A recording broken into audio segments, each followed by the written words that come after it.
Potential पढ़ेंगे। तो C part है इलेक्ट्रोस्टैटिक का, क्या होता है, हम कैसे इसका एनालिसिस करेंगे वो समझते हैं। देखो इलेक्ट्रोस्टैटिक पोटेंशियल है, तो किस तरीके से इसकी डेफिनेशन दी जाएगी। सबसे पहले इसकी डेफिनेशन की बात की जाए तो डेफिनेशन क्या होती है इलेक्ट्रोस्टैटिक पोटेंशियल की, हम सीधा कह सकते हैं कि it can be defined as work done, it can be defined as work done per unit test charge. It can be defined as work done per unit test charge. और test charge मान लीजिए, हम मान लेते हैं Q naught. तो electrostatic potential क्या हुआ, it can be defined as work done per unit test charge. ठीक है, मींस हम पोटेंशियल को रिप्रेजेंट करें V से, वर्क डन होगा W, Q नोट क्या हुआ टेस्ट चार्ज। तो ये हमारे पास एक फॉर्मूला निकल के आया इलेक्ट्रोस्टैटिक पोटेंशियल का। ठीक है, electrostatic potential is work done per unit test charge. देखिए यहाँ पे कुछ और बात समझते हैं कि इलेक्ट्रोस्टैटिक पोटेंशियल कैसे हुआ। कोई भी चार्ज हमारे पास होगा और वो चार्ज कहाँ है, इनिशियली वो इन्फिनिटी के ऊपर प्लेस्ड है। जब उस चार्ज को इन्फिनिटी पोजिशन से किसी फील्ड में लेके आते हैं तो इस दौरान हम क्या करते हैं, हमारे द्वारा उसके ऊपर कुछ ना कुछ वर्क डन हो चुका होता है उस टेस्ट चार्ज के ऊपर। ठीक है, तो किसी अदर चार्ज के फील्ड में हम उस पर्टिकुलर चार्ज को लेके आएंगे तो क्या हुआ, वर्क डन हुआ। तो ये वर्क डन क्या, work done per unit test means test charge is at infinity, we are bringing the test charge from infinity to a finite position in an external field. So this represent the electrostatic potential, that is the ratio of work done per unit test charge. यहाँ से unit हम बता सकते हैं, इसकी जो unit होगी वो क्या होगी, वर्क की यूनिट होती है जूल और चार्ज की यूनिट होती है कूलाम। तो क्या हो जाएगा यूनिट इसकी जूल पर कूलाम, या फिर हम इसको राइट कर सकते हैं जूल पर कूलाम। ये इलेक्ट्रोस्टैटिक पोटेंशियल की जो यूनिट है, यूनिट हो गई है इलेक्ट्रोस्टैटिक पोटेंशियल की। क्लियर, तो इलेक्ट्रोस्टैटिक पोटेंशियल क्या हो गया, it can be defined as work done per unit test charge V equal to W upon Q naught, that is joule per coulomb. अब एक चीज ध्यान रखना, हमेशा जो इलेक्ट्रोस्टैटिक चार्ज होता है, जो चार्ज होता है इलेक्ट्रोस्टैटिक चार्ज, ध्यान रखना, चार्ज इंपोर्टेंट पॉइंट के रूप में बता रहा हूं, charge is always flows, charge is always flows from a body at higher potential, from a body at higher potential to a body at lower potential until the equilibrium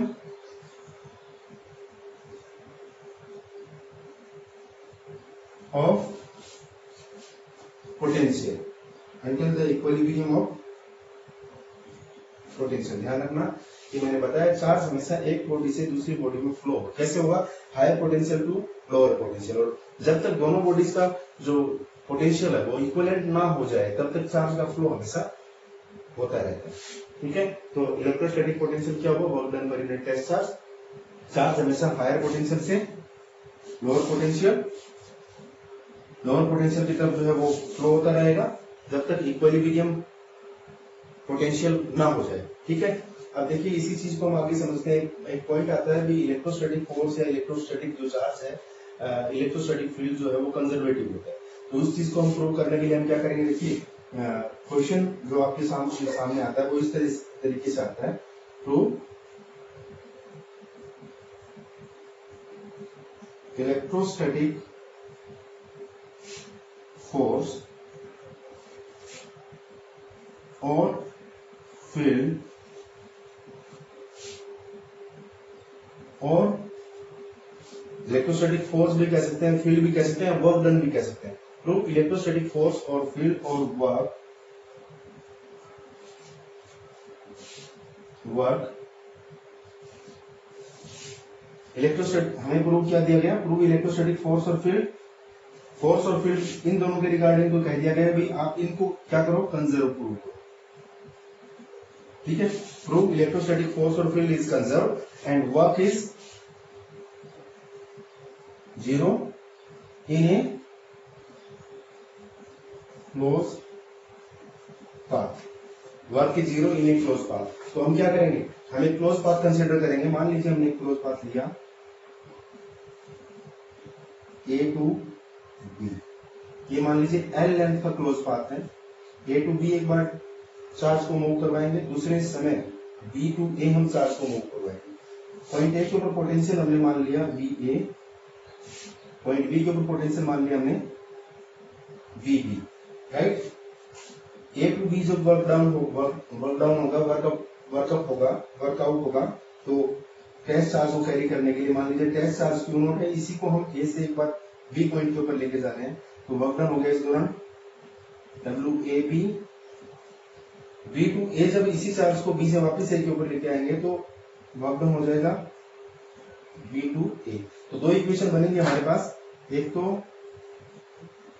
WAB पर unit test charge, ये किसके equivalent होगी, WAB upon Q note, final potential VB minus initial potential VA, जिसको हम right कर सकते हैं VB minus VA। दूसरी इक्वेशन हम देखेंगे जब चार्ज को B से A की तरफ लेके जा रहे हैं, तो वर्क डन हो गया WBA per unit test charge will be equal to VA minus, अब फाइनल पोटेंशियल VA हो जाएगा इनिशियल VB, तो ये हो गया VA माइनस VB। ठीक है, ये हो जाएगा।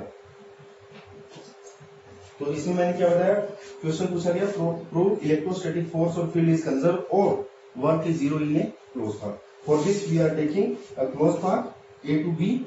Okay, initially we are bringing the charge Q naught from A to B, having work done WAB. After that we reverse the path, means from B to A, and work done is WBA on similar test charge. Okay, तो इसके लिए हम क्या करेंगे, दो equation हमारे पास बन जाएंगे। तो वर्क देखो बेसिक आपके पास क्या होता है, वर्क डन निकालेंगे तो क्या होगा, work done per unit test charge जो है किसके इक्विवेलेंट होता है, पोटेंशियल के बराबर होता है। तो पोटेंशियल डिफरेंस के बराबर आ गया, तो क्या आ जाएगा WAB upon Q naught, that will be equal to VB minus VA। This is, जब हम A से B की तरफ जा रहे हैं तो फाइनल पोटेंशियल हो जाएगा VB और इनिशियल पोटेंशियल होगा VA, और जब हम B से A की तरफ जाएंगे तो फाइनल पोटेंशियल उस केस में हो जाएगा VA और इनिशियल पोटेंशियल VB। तो final potential minus initial potential हमें करना है। ठीक है, तो WAB अपॉन Q नॉट क्या हो गया, VB minus VA। Next equation में WBA upon Q naught will be equal to VA minus VB। अब इन दोनों इक्वेशंस को हम क्या करेंगे, ऐड करेंगे। इसको आप नोट कर लीजिए।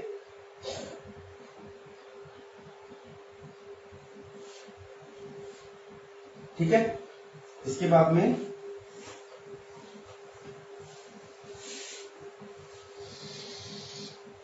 हम इन दोनों इक्वेशंस को you have to write from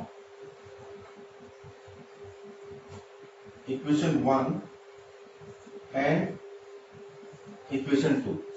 ठीक है, दोनों को ऐड कर दीजिए, आपके पास आ जाएगा WAB upon Q naught plus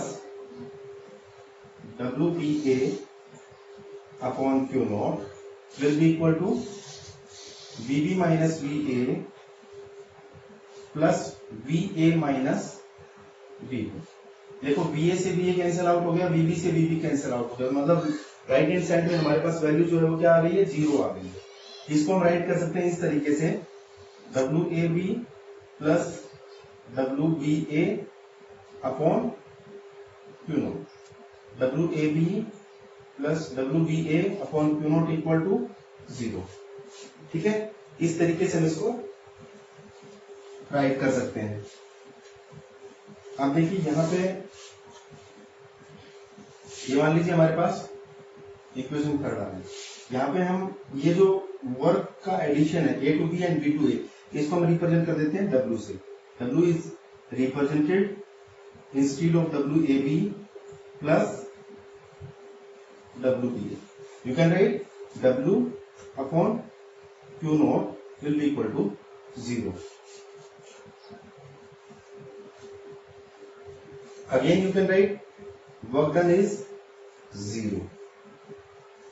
okay, तो यहां से इस चीज को एक बात तो प्रूव होगी कि जो वर्क डन है क्लोज पाथ में किसी भी चार्ज को हम कैरी करते हैं तो वो क्या हो गया जीरो। तो यही चीज उसमें पूछी गई थी कि आप बताइए वर्क डन जीरो होता है क्लोज पाथ में, जब किसी टेस्ट चार्ज को ब्रिंग करते हो, ले जाते हो, मूव करवाते हो क्लोज पाथ में, तो वर्क डन क्या हो गया जीरो। देखिए जब वर्क डन जीरो होगा तो फोर्स भी क्या हो जाएगा, इलेक्ट्रोस्टैटिक फोर्स भी क्या होगा, जीरो होगा। तो वर्क डन क्या होता है, force into displacement. From you can right from equation 5 we can say that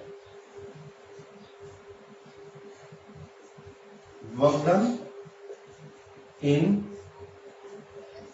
closed path is zero, hence यदि वर्क डन जीरो है तो इलेक्ट्रोस्टैटिक फोर्स भी जीरो होगा और इलेक्ट्रोस्टैटिक फील्ड भी जीरो होगा। क्यों होगा, देखिए मैंने आपको बताया कि वर्क डन क्या होगा, force into displacement F dot S. और जब फोर्स, जब वर्क डन जीरो है तो फोर्स भी क्या हो गया, जीरो हो गया, मतलब कंजर्व हो गया। ठीक है, अब इलेक्ट्रिक फील्ड इंटेंसिटी क्या होता है, फोर्स पर यूनिट टेस्ट चार्ज। जब ये कंजर्व हो गया तो इलेक्ट्रिक फील्ड भी क्या हो गया, कंजर्व हो गया। तो यहां से आप देख सकते हो ये दो फॉर्मूले जो आगे प्रोसेस कर रहे हैं आपने पढ़े भी हैं। Work done will be equal to force into displacement. If work done is zero then force is conserve. ठीक है, then if force is conserve then electric field also conserve. ठीक है, hence electrostatic force and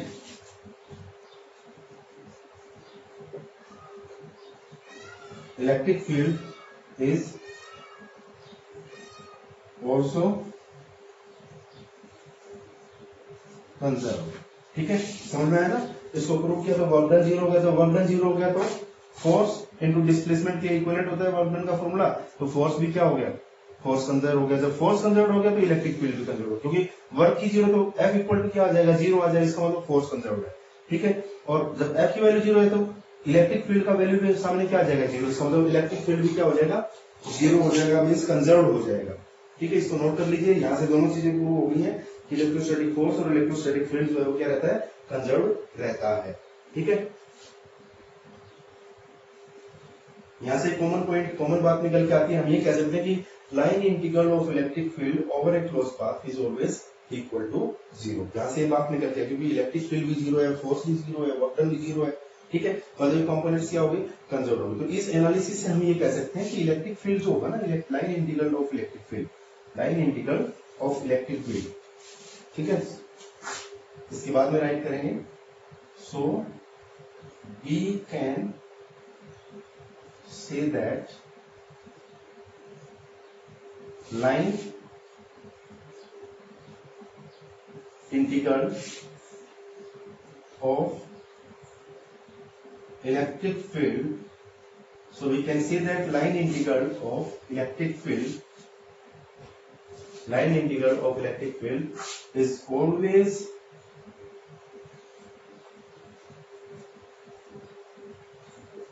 equal to zero. So we can say that line integral of electric field is always equal to zero. इसको अच्छे से ध्यान से देखना, line integral जो है वो क्या रहेगा, हमेशा जो है जीरो के इक्वलेंट होगा। We can say that line integral of electric field is always equal to zero over a close path. Close path means हम इसको राइट कर सकते हैं, ये इंटीग्रेशन का साइन, और क्लोज जो है वो सर्किल बना दिया। इसका मतलब ये रिप्रेजेंट करेगा क्लोज पाथ को। Line integral E dot dl is always equal to zero. तो line integral is always equal to zero आ गया। ठीक है, तो हमारे पास ये जो पॉइंट है वो क्या हो गया, तो हो गया लाइन इंटीग्रल जो है वो हमेशा क्या रहेगा। देखिए अब नेक्स्ट है electrostatic potential due to point charge. अभी आपने देखा था कि इलेक्ट्रिक फील्ड जो है वो क्या होता है, over a close path always equal to zero, line integral of electric field. अब इलेक्ट्रोस्टैटिक पोटेंशियल के अंदर हम पढ़ेंगे electrostatic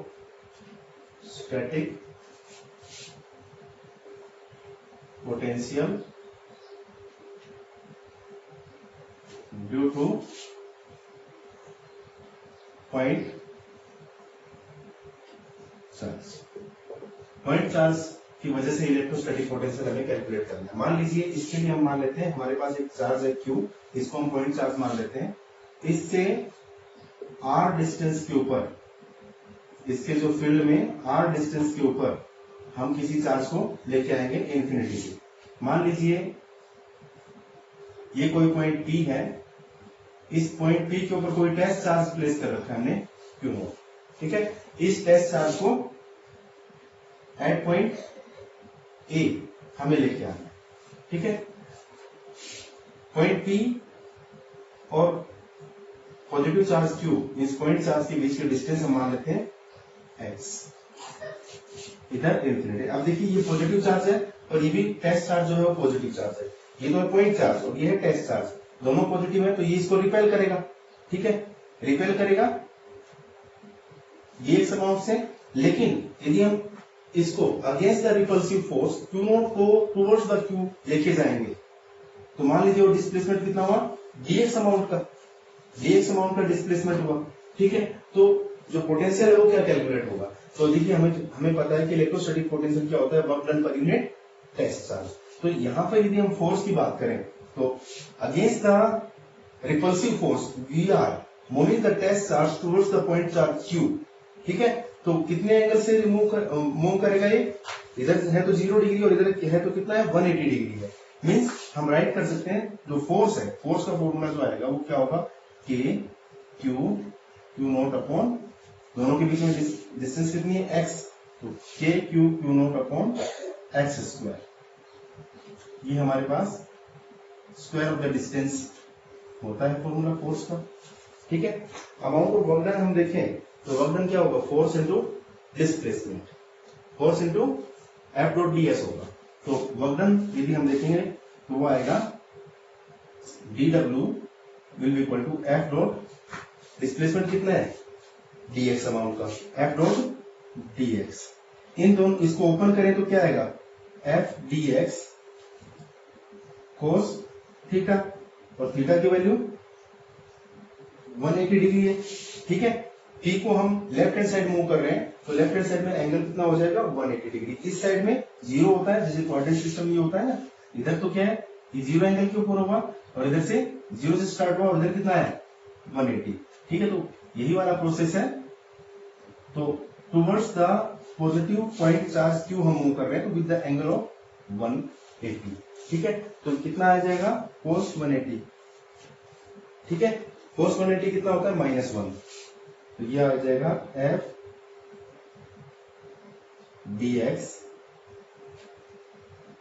cos 180 means -F dx। ये dW हमारे पास वर्क डन आ गया, ये इक्वेशन नंबर सेकंड। F की वैल्यू यहां पे रख दीजिए तो क्या हो जाएगा, dW will be equal to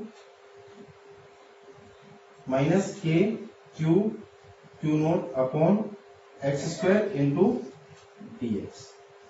दोनों साइड डिफरेंशिएटिंग कंपोनेंट है, dW इधर है और dx इधर है। इसको रिमूव करने के लिए, एग्जैक्ट वैल्यू फाइंड आउट करने के लिए हम क्या करेंगे, इंटीग्रेशन करेंगे। हम क्या करेंगे, इंटीग्रेशन करेंगे और इनकी लिमिट्स डिसाइड कर देंगे।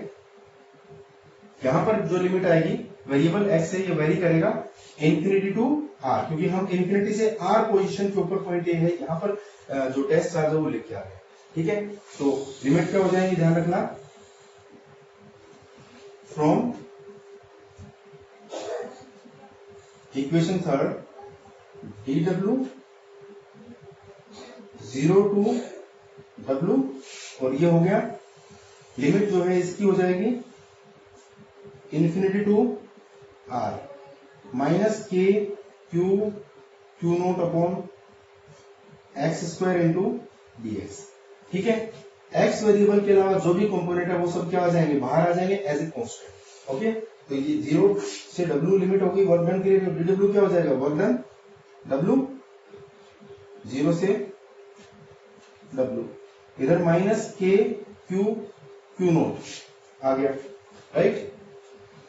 इनसाइड बच गया इधर infinity to R 1 upon x square d x. Equation number 4 इसको सिंप्लीफाई कर दीजिए। यहाँ पे upper limit minus lower limit put up करेंगे तो w माइनस 0 क्या बच जाएगा, इधर w बच जाएगा, इधर माइनस के क्यू नॉट, और इसको हम राइट कर सकते हैं भाई इन्फिनिटी टू आर एक्स की पावर माइनस 2 इंटू डीएक्स। ठीक है, x की पावर माइनस 2 इंटू डीएक्स। देखिए मैंने यहां तक अभी क्या किया कि एक पॉइंट चार्ज दिया, इससे r डिस्टेंस के ऊपर इसी के फील्ड में पॉइंट a मान लिया। कोई टेस्ट चार्ज क्यू नॉट है वो इन्फिनिटी के ऊपर प्लेस है, इन्फिनिटी से हम पॉइंट p के ऊपर लेके आए, पॉइंट p से हमें इस चार्ज को पॉइंट a के ऊपर लेके आना है जो कि r डिस्टेंस के ऊपर है in the region of the point charge. ठीक है, अब देखिए वैसे तो ये पॉजिटिव चार्ज है और ये पॉजिटिव चार्ज है, तो पॉजिटिव पॉजिटिव क्या करते हैं, रिपेल करते हैं। ठीक है, लेकिन अगेंस्ट द रिपल्सिव फोर्स हम इस टेस्ट चार्ज को in the field of in the region of point charge लेके आ रहे हैं। ठीक है, तो इसलिए जो एंगल हुआ वो क्या होगा, 180 डिग्री का होगा। तो फोर्स यदि हम देखें, यदि Q और Q नोट के बीच की डिस्टेंस x है तो फोर्स क्या होगा, k Q naught upon x square. Work done क्या होता है, फोर्स इनटू डिस्प्लेसमेंट, डिस्प्लेसमेंट मान लीजिए dx है तो f dx आ गया, और डॉट प्रोडक्ट है ये स्केलर प्रोडक्ट होता है, ओपन करेंगे तो क्या आएगा f dx cos theta, theta की वैल्यू 180 डिग्री है। ठीक है, तो f dx cos 180, cos 180 minus 1 होता है इसलिए माइनस f dx, f की वैल्यू यहां से यहां पे रख दी हमने minus k Q naught upon x square into dx। दोनों साइड डिफरेंशिएटिंग कंपोनेंट है इसलिए हमने क्या किया, इसका इंटीग्रेशन कर दिया, दोनों साइड इंटीग्रेशन कर दिया और लिमिट पुट अप कर दी। लिमिट क्या होगी, 0 टू w dw, और जो डिस्प्लेसमेंट है वो कहां से कहां तक हो रहा है, इंफिनिटी से r पोजीशन के ऊपर है, तो इंफिनिटी से r हमने ये पोजीशन डिफाइन, इंफिनिटी हो गया और इसके r पोजीशन तक हम इसको लिमिट करेंगे, तो इसको हमने राइट आउट किया। यहाँ पे dw का हो गया w 0 से w। ठीक है, इधर minus K q naught 1 upon x square into d x. थोड़ा अगेन सिंप्लीफाई किया, वर्क डन के अंदर हमने वैल्यू पुट अप करी, upper limit minus lower limit, w minus 0 क्या आ गया, w आ गया minus K q naught infinity to R माइन एक्स की पावर माइनस 2 dx। ठीक है, ये हमारे पास आ गया। इसको थोड़ा सा सिंप्लीफाई अगेन कीजिए, इसका इंटीग्रेशन करेंगे, इसका इंटीग्रेशन आप कर दीजिए तो इंटीग्रेशन क्या निकल के आएगा, देखिए work done minus K q naught x की पावर माइनस 2 है तो ये हो जाएगा एक्स की power minus 2 plus 1 divide by minus 2 plus 1, limit होगी इन्फिनिटी टू आर। ध्यान रखना इंटीग्रेशन आपको पता होना चाहिए क्या होता है, यदि ऐसे दे रखा है एक्स की पावर एन डी एक्स तो ये होता है एक्स की power n plus 1 divide by n plus 1, ये इंटीग्रेशन का फॉर्मूला होता है। एक्स की पावर में एन है तो एन में हम 1 ऐड कर देंगे और जो पावर ऊपर आपके पास नहीं है उसी से हम डिवाइड कर देंगे, वही हमने किया है। एक्स की पावर माइनस 2 था तो एक्स की power minus 2 plus 1 divide by minus 2 plus 1, तो हमारे पास आ गया ये minus K q naught x की पावर माइनस 1 नीचे माइनस 1 इन्फिनिटी टू आर। इस माइनस से आर माइनस क्या हो जाएगा, पॉजिटिव हो जाएगा, बाहर जो ये माइनस है क्या हो जाएगा, पॉजिटिव। तो क्या आ जाएगा, work done will be equal to के क्यू नोट, इस माइनस की वजह से ये माइनस पॉजिटिव हो गया, और एक्स की पावर माइनस 1 है इसको हम लिख सकते हैं 1 upon x infinity to R, 1 upon x infinity to R. ठीक है, अब upper limit minus lower limit हम पुट अप कर देते हैं तो आ जाएगा work done will be equal to के क्यू नोट, अपर लिमिट क्या है आर, तो 1 upon R minus 1 upon infinity. ठीक है, 1 अपॉन इन्फिनिटी क्या होता है, 0, 1 अपॉन इन्फिनिटी क्या होता है, 1 अपॉन इन्फिनिटी जो है वो 0 होता है, तो हमारे पास वर्क डन आ गया K q naught upon are, ये इक्वेशन नंबर हमारे पास आ गई 6। अब देखिए पोटेंशियल मैंने बताया हुआ आपको, पोटेंशियल क्या होता है, work done per unit test charge, तो क्यू नोट को हम यहाँ पे डिवाइड कर दें, क्यू नोट यहाँ पे क्या टेस्ट चार्ज है, तो हम इसको इस इक्वेशन को राइट कर सकते हैं W अपॉन क्यू नोट, इधर बच गया हमारे पास K q upon R, q naught इधर मल्टीप्लाई में सामने जाएगा तो डिवाइड में चला जाएगा, और work done per unit test charge क्या होता है, पोटेंशियल होता है, क्या होता है, पोटेंशियल। तो ये इलेक्ट्रोस्टैटिक पोटेंशियल निकल के आ गया, किसकी वजह से, electrostatic potential due to point charge की वजह से। तो V इक्वल टू हमारे पास क्या आ गया है, सो V इक्वल टू के क्यू अपॉन आर, ये इलेक्ट्रोस्टैटिक पोटेंशियल हमारे पास निकल के आ गया पॉइंट चार्ज की वजह से। इसको अच्छे से नोट कर लीजिए।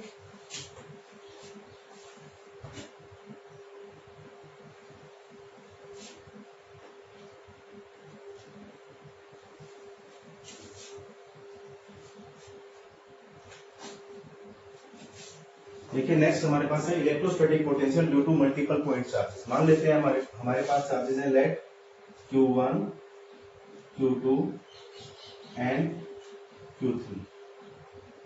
ठीक है, ये चार्जेस दे रखे हैं। Let Q1, Q2 and Q3 are the multiple point charges. ठीक है, मल्टीपल ये सारे के सारे क्या है, पॉइंट चार्जेस। क्या है ये, पॉइंट चार्जेस। अब इनके रिगार्डिंग डिस्टेंस मान लीजिए हमारे पास एक Q1 है, दूसरा Q2 है, तीसरा Q3 है। अलग इसकी पोजीशन वेक्टर R1 मान लीजिए, इसका पोजीशन R2 मान लीजिए, इसका पोजीशन R3 मान लीजिए। और कोई भी टेस्ट चार्ज है, हम इन्फिनिटी से उसको यहाँ ब्रिंग कर रहे हैं। कहां से आ रहा है ये, इन्फिनिटी से। तो इन्फिनिटी से इस पॉइंट के ऊपर हम इसको चार्ज को लेके आ रहे हैं, पॉइंट P हो गए हमारे पास। ठीक है, तो क्या इसके ऊपर रिजल्टेंट पोटेंशियल होगा वो हमें बताना। देखिए आपके पास जनरल फॉर्मूला जो आया है V का, वो क्या होता है, V equal to KQ/R। General formula आपके पास जो आया है वो क्या है, V इक्वल टू KQ/R। तो अलग अलग पॉइंट चार्जेस के लिए जो हमारे पास पोटेंशियल होगा वो क्या होगा, इसी फॉर्मेट में V1 यहाँ पे होगा हमारे पास V1 क्या होगा, KQ1/R1। इसके लिए क्या होगा V2, तो V2 क्या होगा भाई, KQ2/R2। और इसके लिए Q3 के लिए क्या हो जाएगा पोटेंशियल, V3। तो V3 क्या आ जाएगा, KQ3/R3। एन पॉइंट तक जाना है तो एन पॉइंट तक आ जाए। अब टोटल पोटेंशियल की बात की जाए, वो होगा V equal to V1 plus V2 plus V3। V1 कितना है, KQ1/R1 plus KQ2/R2 plus KQ3/R3। ये V हो गया। ठीक है, इसमें जो कॉमन आ रहा है उसको कॉमन ले लीजिए, K कॉमन है और बाकी सब अंदर समेशन में बच जाएंगे। मींस हम ऐसे राइट कर सकते हैं, V equal to K, inside हो गया Q1/R1 Q2/R2 प्लस Q3/R3। ठीक है, ये इक्वेशन 1 मान लीजिए, इक्वेशन 2 मान लीजिए। सभी के सभी एडिशन में है, तो एडिशन को रिमूव करने के लिए, फॉर्मूला बनाने के लिए हम क्या कर सकते हैं, समेशन का साइन लगा सकते हैं। Means V equal to K summation of I equal to 1 to n, इधर आ गया QI/RI, QI/RI। तो ये इक्वेशन नंबर 3 आ गई। यहाँ पे I की वैल्यू होगी 1, 2 अप टू इंफिनिटी। ठीक है, तो ये इलेक्ट्रोस्टैटिक पोटेंशियल आ गया ड्यू टू पॉइंट चार्ज। इसको अच्छे से नोट कर लीजिए, electrostatic potential due to point charge जो कैसे कैलकुलेट होता है। 3 चार्जेस हमारे पास हमने मान लिए, ये n पॉइंट तक जा सकते हैं। ठीक है, 3 पॉइंट चार्ज होगी। यहाँ पे किसी टेस्ट चार्ज को उसी प्रोसेस में, वहां पे तो हमें प्रीवियस टॉपिक क्या, वो सिंगल चार्ज की वजह से था, सिंगल पॉइंट चार्ज की वजह से था। यहाँ पे मल्टीपल पॉइंट चार्ज होते हैं। अब इस मल्टीपल पॉइंट चार्ज की वजह से इस टेस्ट चार्ज को जब हम इन्फिनिटी से इस पॉइंट P के ऊपर लेके आए, तो क्या टोटल पोटेंशियल होगा वो हमने कैलकुलेट करना था। तो V1 हो गया KQ1/R1, V2 हो गया KQ2/R2, V3 हो गया KQ3/R3। टोटल जो पोटेंशियल पॉइंट P के ऊपर आए वो क्या होगा, V equal to V1 plus V2 plus V3। अब ये सभी के सभी जो वैल्यूज हैं, सारे फॉर्मूले यहाँ पे रखा, उनको ऐड किया तो V हमारे पास आ गया K है ये इलेक्ट्रोस्टैटिक फोर्स कांस्टेंट, समेशन में I equal to 1 to n QI/RI। ठीक है, इसको अच्छे से नोट कर लीजिए आप, electrostatic potential due to multiple point charges. Next topic है electrostatic potential due to electric dipole. ठीक है, तो इसमें क्या है, हम इलेक्ट्रिक डायपोल कंसीडर करेंगे। मान लीजिए हमने इलेक्ट्रिक डायपोल लिया -Q to Q। डायपोल की लेंथ जो है वो आपको पता है 2a होती है, न्यूट्रल पॉइंट मान लीजिए। कोई पॉइंट हमने यहाँ पे कंसीडर कर लिया। ठीक है, कोई पॉइंट मान लीजिए हमने कंसीडर किया P, और ये मान लीजिए A है, और ये पॉइंट है वो मान लीजिए B है। तो A to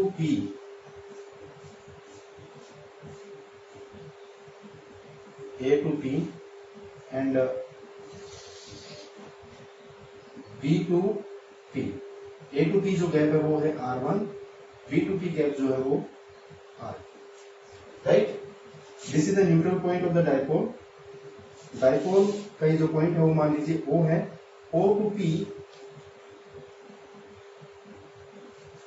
P है, ये हम मान लेते हैं R। ठीक है, R पोजीशन के ऊपर था वो। ठीक है, नेगेटिव चार्ज की वजह से पॉइंट P के ऊपर जो पोटेंशियल आएगा वो V1 होगा, और पॉजिटिव चार्ज की वजह से जो पोटेंशियल होगा वो V2 होगा। ठीक है, V1 किसकी वजह से है, V1 जो है ड्यू टू नेगेटिव चार्ज है, ठीक है, और V1 की वैल्यू क्या होगी minus K q upon are. V1 क्या हो जाएगा minus K q upon are. और जो V2 है वो किस वजह से है, ड्यू टू पॉजिटिव चार्ज। ये पॉजिटिव चार्ज है, इस V2 की वजह से जो पोटेंशियल है वो V2, और V2 क्या होगा के क्यू अपॉन आर। ठीक है, ये इक्वेशन नंबर 2। टोटल पोटेंशियल यहां पर इस पॉइंट के ऊपर जो टोटल पोटेंशियल होगा वो क्या होगा V। ठीक है, टोटल पोटेंशियल यहां क्या होगा V। ठीक है, तो V क्या होगा, V will be equal to V1 plus V2। V को ओमिट कर देंगे, V equal to V1 plus V2 हमारे पास आ जाएगा। ठीक है, नेगेटिव चार्ज की वजह से minus K q upon R1 और पॉजिटिव चार्ज की वजह से के क्यू अपॉन R2। तो V क्या हो जाएगा यहाँ पे V1 प्लस V2, दोनों की वैल्यू रख दीजिए यहाँ पे। V इक्वल टू V1 कितना है minus K q upon R1, V2 कितना है के क्यू अपॉन R2।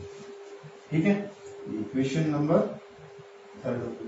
जो कॉमन है उसको कॉमन ले लीजिए, K q is common here, V will be equal to के क्यू, इनसाइड हम लिख सकते हैं 1 upon R2 minus 1 upon R2। ये इक्वेशन नंबर आ गई 4। ठीक है, अब देखिए ये हमारे पास इलेक्ट्रोस्टैटिक पोटेंशियल आ गया ड्यू टू इलेक्ट्रिक डाइपोल, लेकिन यहाँ पे हम थोड़ा सा इसके अंदर इसको आगे एक्सटेंड करेंगे। R1 और R2 की वैल्यू जो है वो डाइपोल लेंथ के टर्म में हम कैलकुलेट करेंगे। तो हम क्या करेंगे, पॉइंट O से सिमिलर एक वर्चुअल लाइन जो है आगे एक्सटेंड करेंगे। पॉइंट A से एक वर्टिकल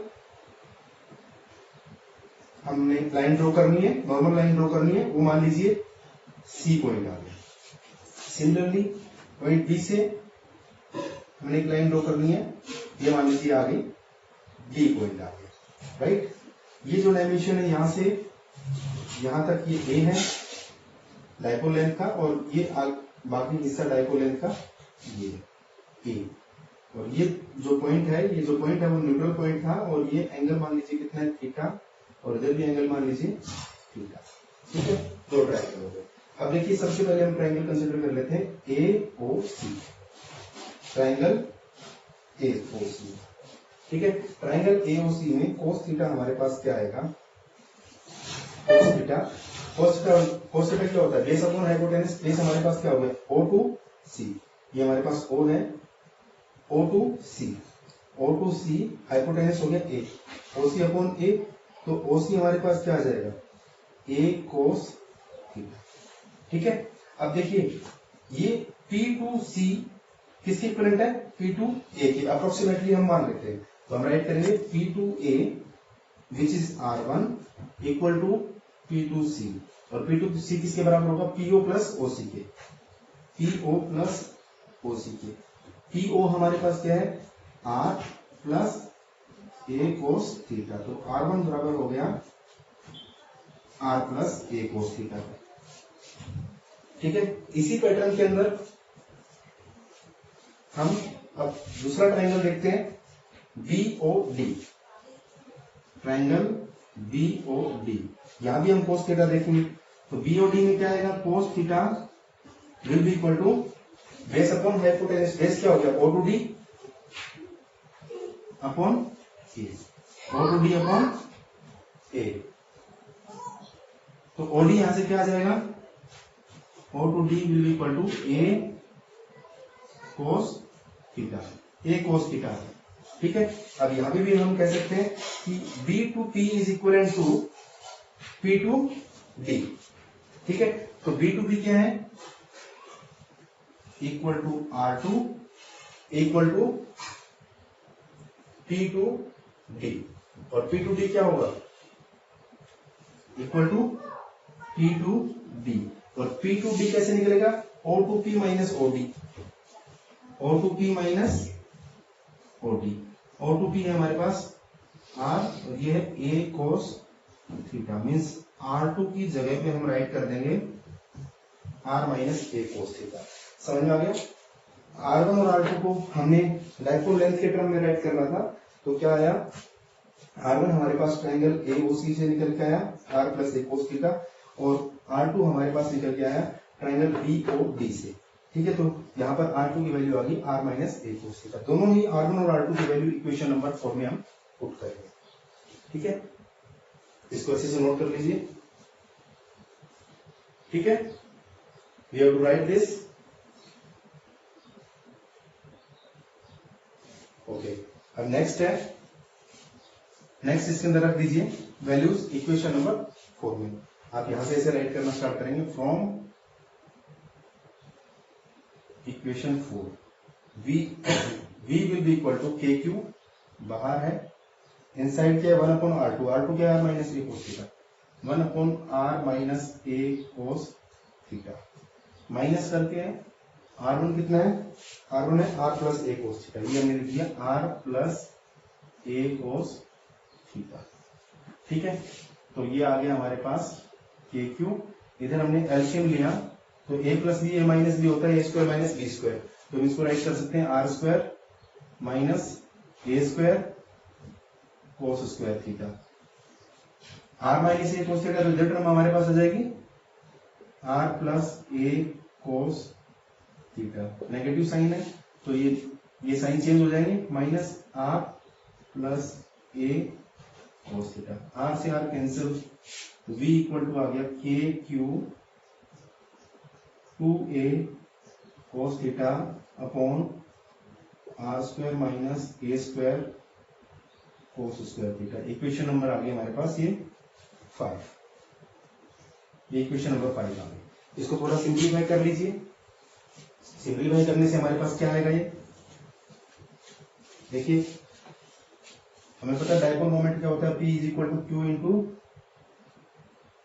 2a, तो Q इंटू 2a की जगह पे हम राइट कर देंगे V, P is the dipole moment, V equal to K P cos theta upon are square minus A square cos square theta.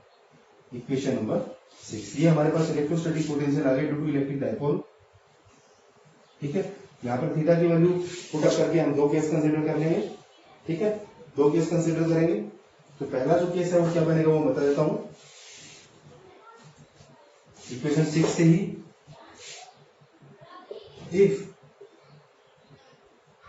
Case first, if theta equal to 0, theta 0 का मतलब होता है एक्सियल लाइन। ठीक है, if theta equal to 0 तो potential क्या होगा, equation 6 में रख दीजिए, cos 0 1 होता है केपी अपॉन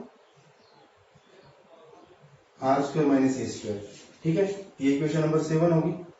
अब यहां पे भी हम लिख सकते हैं if R is greater than A, then A can B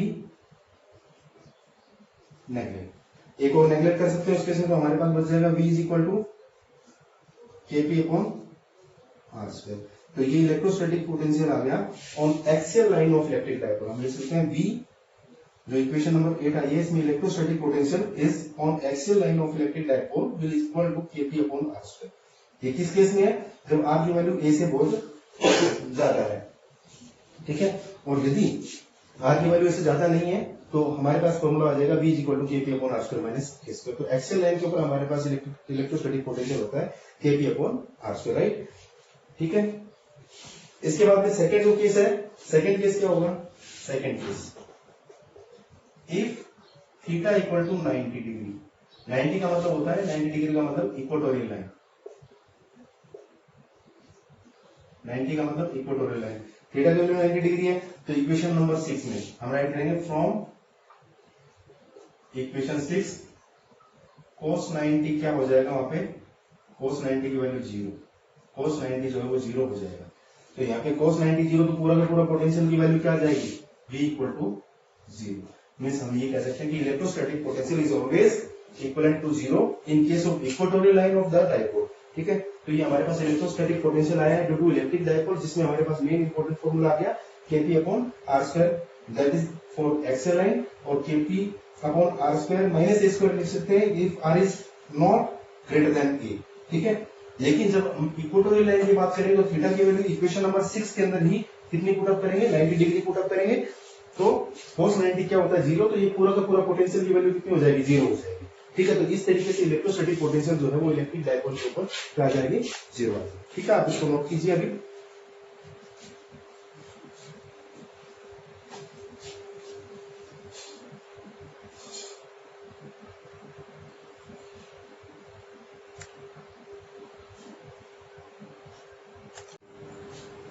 देखिए नेक्स्ट टॉपिक है electrostatic potential energy due to system of 2 point charges. इसका बेसिक फॉर्मूला जो वर्कआउट करेगा पोटेंशियल एनर्जी के लिए, W will be equal to Q into V।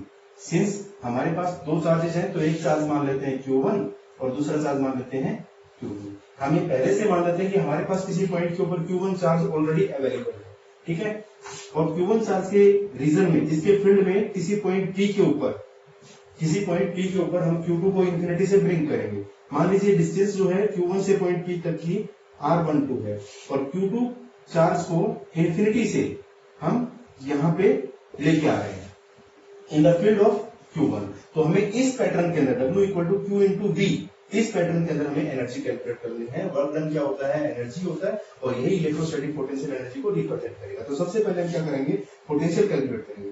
Potential due to Q1, तो Q1 की वजह से जो पोटेंशियल आएगा वो क्या आएगा, K Q1 अपॉन R12। ठीक है, R12 is the distance from Q1 to P। Now अब Q1 आपके पास पोटेंशियल आ चुका है, मीन्स V की वैल्यू आपके पास आ चुकी है, means you can write V equal to K Q1 upon R12। This is the value of the potential. Now you are bringing the charge Q2 from infinity to the point P in the region of Q1. Then what will be the electrostatic potential energy? That is W equal to Q into V. Means here electrostatic potential energy will be W Q2 into V. Q2 is that charge which we are bringing from infinity to the point P in the field of Q1. So Q2 as it is रहेगा, V की value हमने calculate कर रखी है तो V की value यहाँ पे रख देंगे। तो वर्क डन क्या आ जाएगा, वर्क डन आ जाएगा Q1 Q2 K Q1 Q2 upon R12। ये जो वर्क डन आया है, हमारे पास पहला जो फॉर्मूला जनरेट हुआ है, ये work done electrostatic potential energy के टर्म में कन्फाइन होगा। हम इसको कह सकते हैं electrostatic potential energy for the system of 2 point charges. ठीक है, इसको अच्छे से नोट कर लीजिए। मैं अगेन बता देता हूँ, electrostatic potential energy due to system of 2 point charges में क्या होगा, हमारे पास ऑलरेडी दो चार्जेस गिवन होंगे, हमें एनर्जी निकालनी है Q इंटू V की टर्म में। इस प्रोडक्ट में एनर्जी हमेशा निकलेगी, right. Suppose you have two charges Q1 and Q2. Initially you have given already the field of the charge Q1, okay, and Q2 is at infinity. You are bringing just charge Q2 from infinity to the point P in the region of Q1. So initially you have to calculate the potential due to Q1. That is KQ1 upon R1. Okay. Now electrostatic potential energy in the same formula W equal to Q into V. You have to put Q2 into V. V is already calculated. That is KQ1 upon R1. You have to put this instead of V. And finally you will got K Q1 Q2 upon R12. This is the electrostatic potential energy due to system of 2 point charges. Okay, एक बार आप इसको note कीजिए। ठीक है, ध्यान रखना दो charges थे, एक चार्ज का फील्ड पहले से गिवन था और एक चार्ज हमारे पास Q2 इंफिनिटी पे था। इंफिनिटी से हम पॉइंट P के ऊपर लेके आए हैं, किसके रीजन में लेके आए, Q1 के रीजन में लेके आए। तो Q1 का फील्ड कितना है, पोटेंशियल कितना है, K Q1 अपॉन R12। अब ये वैल्यू हमारे पास ऑलरेडी आ चुकी है, किस चार्ज को लेके आए हो, Q2 को लेके आए हो। तो फॉर्मूला हमारे पास Q इंटू V की टर्म में था, तो इसको हमने लिख दिया Q2 इंटू V। Q2 हमेशा वो चार्ज होगा जिसको हम इंफिनिटी से लेके आ रहे हैं।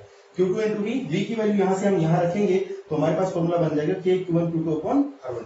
This is the electrostatic potential energy due to system of 2 point charges. Write कर लीजिए इसको। ओके, नेक्स्ट है electrostatic potential energy due to system of n point charges. अब 2 पॉइंट चार्जेस के लिए मैंने सिंपल सा बताया था, n पॉइंट चार्जेस के लिए यदि आपको बोल दिया जाए एक से ज्यादा चार्जेस हो तो क्या होगा, due to system of n point charges. तो हम कैसे कैलकुलेट करेंगे, ठीक है, electrostatic potential energy due to system of n point charges, ये मैं वो लिख कर। ठीक है, तो देखिए कैसे करेंगे, 2-3 हम चार्जेस ले लेते हैं और पोटेंशियल एनर्जी कैलकुलेट करेंगे। तो Q1 Q2 Q3 मान लीजिए हमने 3 चार्जेस ले लिए, लेट Q1 Q2 Q3 ये चार्जेस ले लिए। ठीक है, जो वर्क डन पोटेंशियल एनर्जी है W equal to Q into V के पैटर्न में ही निकलेगी। ठीक है, अब इनिशियली यहाँ पर हमें हमारे पास पहले से कोई भी रेडीमेड फील्ड गिवन नहीं है, फील्ड नहीं दे रखा है, ध्यान रखना। तो पहला जो केस होगा, केस फर्स्ट, उसमें हमें क्या करना है, Q1 चार्ज को किसी पॉइंट के ऊपर लेके आना। तो इनिशियली हमारे पास जो Q1 चार्ज है वो कहाँ है, ये Q1 चार्ज है वो कहाँ रखा हुआ है, इंफिनिटी के ऊपर है, और ये कोई पॉइंट P है। यहाँ पर जो पोटेंशियल की वैल्यू क्या है, 0, क्योंकि कोई अदर चार्ज नहीं है। यदि कोई अदर चार्ज होगा तभी उसका कोई फील्ड होगा। अब यहाँ पे कोई अदर चार्ज अवेलेबल नहीं है, तो इनिशियली पॉइंट P के ऊपर जो फील्ड है वो 0 है। तो Q1 को हम यहाँ पे लेके आ रहे हैं, तो क्या होगा, W1 जो वर्क डन यहाँ पे होगा वो W1 होगा, वो क्या होगा, Q1 into V, Q1 into V, और V कितना है, V की वैल्यू कितनी है, 0, तो W1 क्या हो गया, 0। ठीक है, तो इनिशियली हमारे पास पहले से कोई फील्ड नहीं था, इसलिए Q1 को जब हम पॉइंट P के ऊपर लेके आए तो इस दौरान वर्क डन जो हो गया वो क्या हो गया, 0 हो गया। ठीक है, अब क्या है, अब देखो पहले केस से हमारे पास पॉइंट P के ऊपर Q1 चार्ज आ चुका है। ठीक है, तो केस सेकंड में क्या होगा, केस सेकंड में अब पॉइंट P जो है इसके ऊपर हमारे पास चार्ज अवेलेबल है Q1। इससे हमें अब Q2 चार्ज को इंफिनिटी से यहाँ पे Q2 चार्ज को कहां से, Q2 चार्ज कहां है हमारे पास, इंफिनिटी के ऊपर है। अब इंफिनिटी से हम इस पॉइंट A के ऊपर लेके आ रहे हैं, तो डिस्टेंस क्या होगी, Q1 और Q2 के बीच के डिस्टेंस को मैंने रिप्रेजेंट कर दिया R12 से। ठीक है, और देखिए जो फील्ड अवेलेबल होगा, Q1 के अराउंड जो फील्ड अवेलेबल होगा उसको हमने रिप्रेजेंट कर दिया, मान लीजिए V1 से। तो V1 क्या होगा, Q1 की वजह से जो V1 होगा,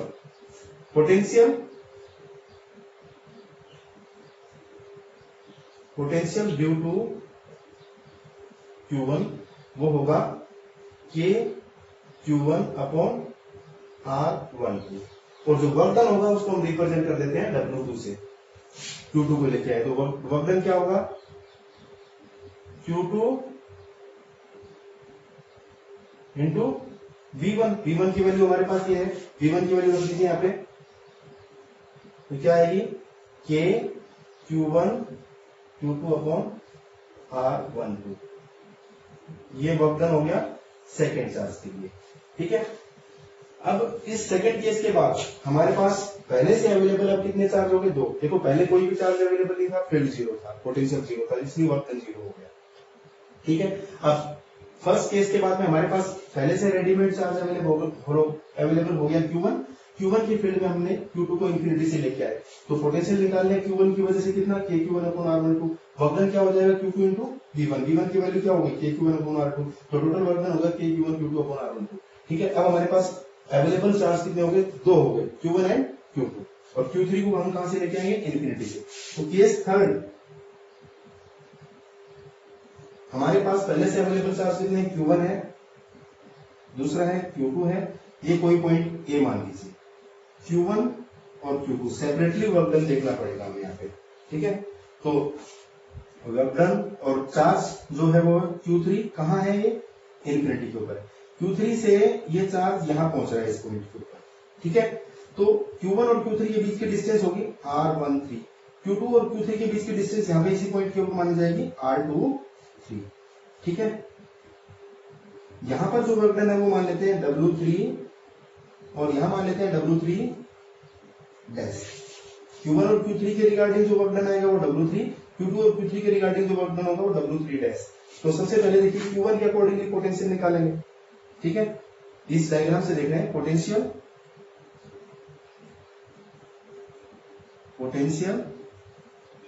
ड्यू टू Q1। ठीक है, ड्यू टू Q1 कितना होगा, K Q1, डिस्टेंस कितनी है R13, तो लिखेंगे R13। तो वर्क डन क्या हो जाएगा, W3 क्या आ जाएगा, इसी चार्ज की वजह से, Q1 की वजह से, ये हो जाएगा K Q1 Q3 upon R13। W3 हो गया, ये केवल और केवल Q1 की वजह से। इसी तरीके से Q2 से सेम प्रोसेस में निकालेंगे हम, क्या आएगा, पोटेंशियल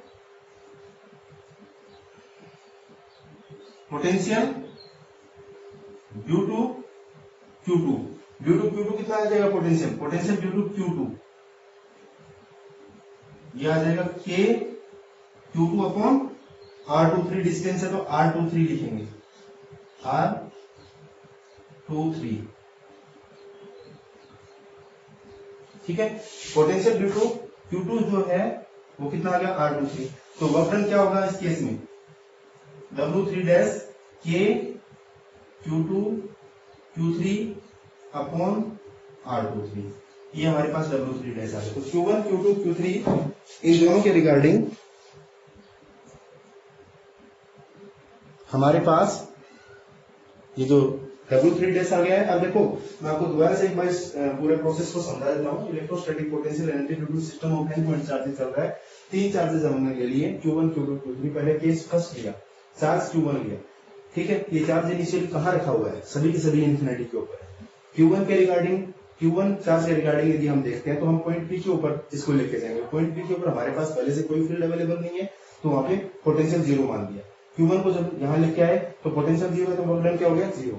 सेकेंड केस में क्या होगा, अब ये 3 चार्जेस में से Q1 पहले से हमारे पास आ चुका है पॉइंट P के ऊपर, ठीक है, और Q2 को इंफिनिटी से इस Q1 के रीजन में लेके आना है, ठीक है। तो Q1 की वजह से पहले से पोटेंशियल जो डेवलप हो रखा है वो कितना है, ये Q1 अपॉन R12, ठीक है। और वर्क डन क्या होगा, Q इंटू V की फॉर्म में, तो वर्क डन किसके ऊपर हो रहा है, Q2 को हम लेके आ रहे हैं तो Q2 इंटू V1, तो वर्क डन हो जाएगा K Q1 Q2 upon R1, ठीक है। सेकंड केस में काम हुआ। अब सेकंड केस के बाद में हमारे पास अब कितने चार्ज आ चुके हैं पहले से अवेलेबल, जिनका फील्ड अवेलेबल है, वो है Q1 और Q2। Q3 अब बचा हुआ है इन्फिनिटी के ऊपर, इन्फिनिटी के ऊपर Q3 रखा हुआ है। Q1 Q2 हमारे पास आ चुके हैं, तो Q3 को हम ब्रिंग करेंगे पॉइंट A के ऊपर।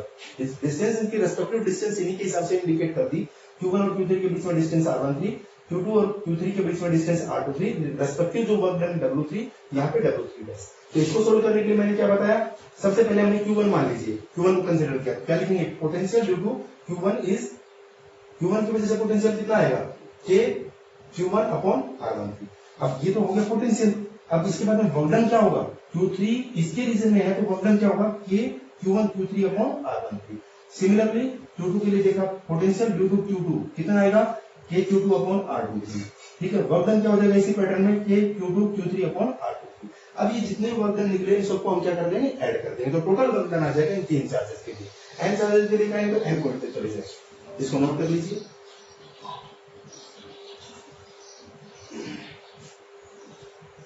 अब देखिए आगे हम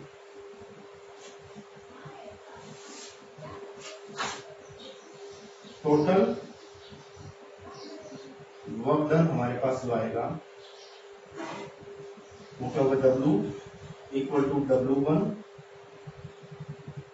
plus W2 plus W3 plus W3 dash, और ये आगे जाएगा n पॉइंट पर। तो W1 की वैल्यू 0 है, W2 है K Q1